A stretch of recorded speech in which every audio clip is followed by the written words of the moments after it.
მზად ხარ ვითამაშოთ დედამიწის დღის ვიქტორინა? ვიქტორინის მიზანია კრიტიკული და ანალიტიკური აზროვნების განვითარება. პირველი შეკითხვა: როდის აღინიშნება დედამიწის დღე? დედამიწის დღე აღინიშნება 22 აპრილს. იგი 1970 წლიდან დაარსდა და მსოფლიოს მასშტაბით მილიონობით ადამიანი იღებს მონაწილეობას ყოველწლიურად.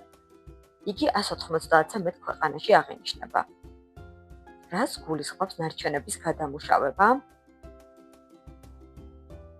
ეს არის გამოყენებული ნივთების გადამუშავება და მათგან ახალი პროდუქტების შექმნა. ეს პროცესი კი ხელს უწყობს ბუნებრივი რესურსების დაზოგვას. მაგალითად, პლასტმასის ბოთლებისაგან მზადდება ახალი ბოთლები. ქაღალდის გადამუშავებით კი ვიცავთ ხეებს.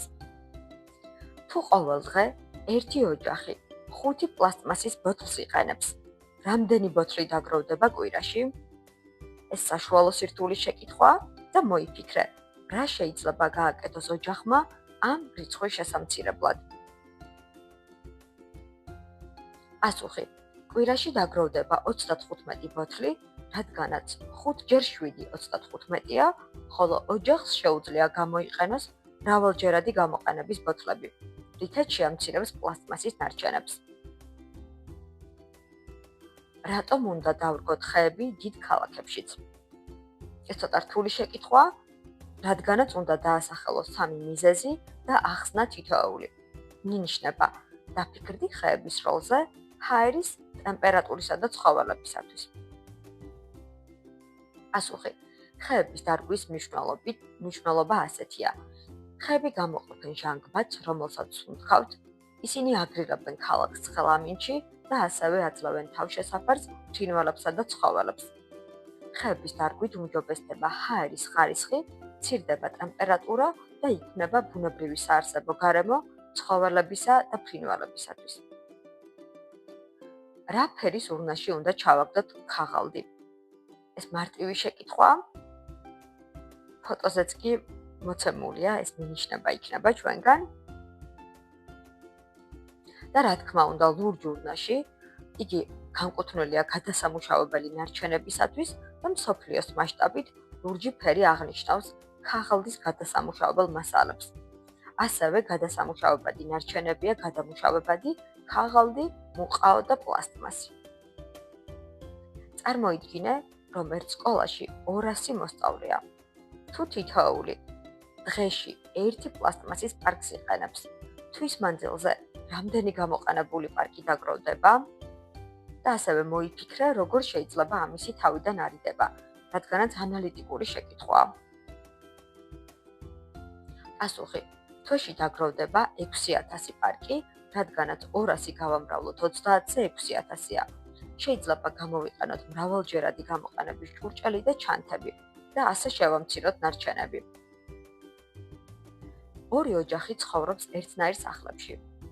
პირველი ოჯახი ყოველთვის აქრობს შუქს, როცა ოთახიდან გადის, მეორე ოჯახი კი ტოვებს ჩართულს.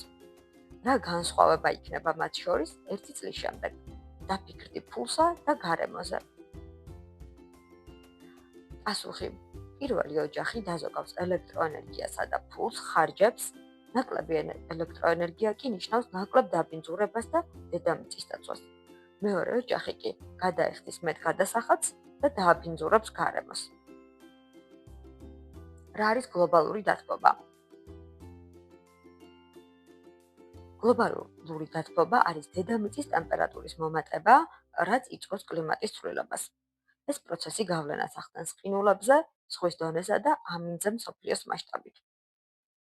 შენი ოჯახი ყოველდღე 10 ლიტრ წყალს ფლანგავს კბილების გახეხვისას.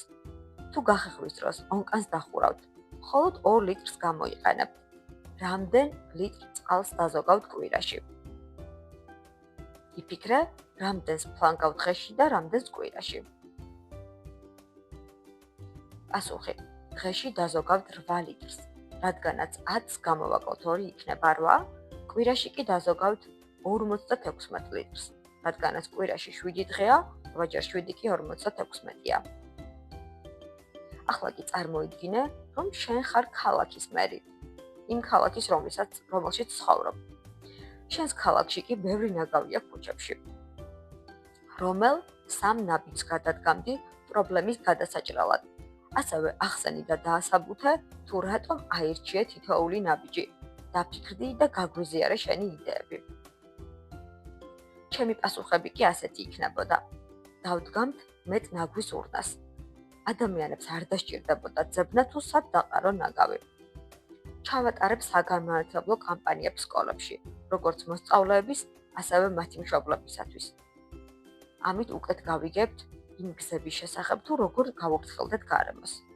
მესამე ნაბიჯი კი ასეთია, ყველგან დავდგამ ნარჩენების გადასამუშავებელ ურნებს და ამით ვიზრუნებ გადამუშავებაზე. სულ ეს იყო, დიდი მადლობა ყურადღებისათვის, გამოიწერე ჩვენი არხი და დაგვიწერე კომენტარებში, რამდენი სწორი პასუხი დააგროვე. ასევე მოგწერე შეკითხვებიც. დიდი მადლობა!